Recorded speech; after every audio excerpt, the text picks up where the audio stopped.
पाकिस्तान 14 अगस्त सन 1947 को आज़ाद होता है, लेकिन पाकिस्तान का जो पहला आइन है 1956 का कॉन्स्टिट्यूशन ऑफ 1956 वो 9 साल का टाइम लेता है। अब ये इतना ज़्यादा टाइम पीरियड क्यों आता है?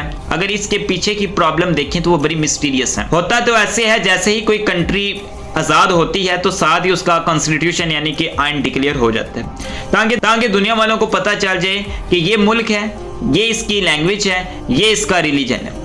लेकिन पाकिस्तान के अंदर, क्योंकि पाकिस्तान नया नया बनता है, तो पाकिस्तान के अंदर हिट्रोजीनियस रिलीजन होते हैं। सबसे मेन पॉइंट पाकिस्तान के अंदर आइडियोलॉजिकल पर्सपेक्टिव था। पाकिस्तान के अंदर हिंदू भी थे, ईसाई भी थे, सिख भी थे और बंगाली भी थे।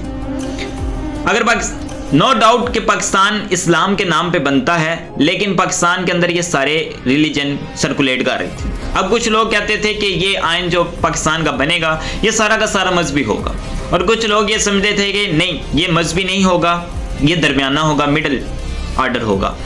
लेकिन स्टार्ट में कायदे आज़म ने ये कहा था कि इंडियन एक्ट 1935 यानी इंडिया के अंदर एक एक्ट नाफिज था, उसी एक्ट को अभी लेके चला जाए, आइन ना भी बनाया जाए, क्योंकि प्रॉब्लम बहुत ज़्यादा क्रिएट हो गई थी, इशू बहुत ज़्यादा थे। तो कायदे आज़म ने कहा कि अभी रहने दें, इसी एक्ट के मुताबिक मुल्क को चलाया जाए, कॉन्स्टिट्यूशन को डिज़ाइन किया जाए। इंडियन एक्ट कुछ टाइम के लिए पाकिस्तान में इम्प्लीमेंट रहा, इसके बाद वो भी रिजेक्ट हो गया।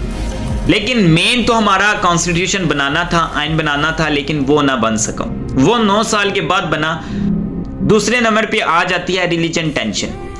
अब ये क्या थी? अगर पाकिस्तान का आप स्टार्ट में जियोग्राफिकल एरिया देखें, पाकिस्तान के अंदर डिवीजन थी 2 पार्ट्स में, एक ईस्ट पाकिस्तान वाले और दूसरे वेस्ट पाकिस्तान वाले। अब ईस्ट पाकिस्तान के अंदर लोग बंगाली बोलते थे और मेजोरिटी में थे, और वेस्ट पाकिस्तान वाले उर्दू बोलते थे और वो भी मेजोरिटी में थे। अब यहाँ पे प्रॉब्लम ये थी कि नेशनल लैंग्वेज सेलेक्ट करनी है। अब किसको सिलेक्ट किया जाए, उर्दू को या बंगाली को?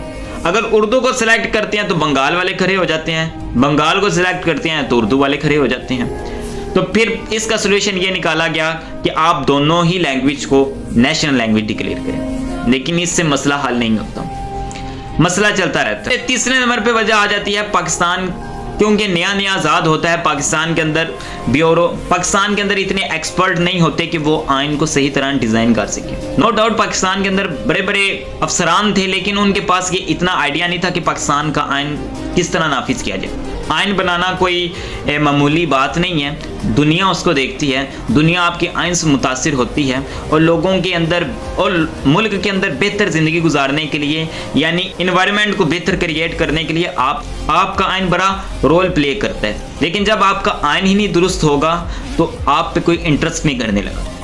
तो इस वजह से पाकिस्तान का जो आइन बनाना था वो बड़ी ईमानदारी के साथ और बड़ी ही केयरफुली उसको डिज़ाइन करना था।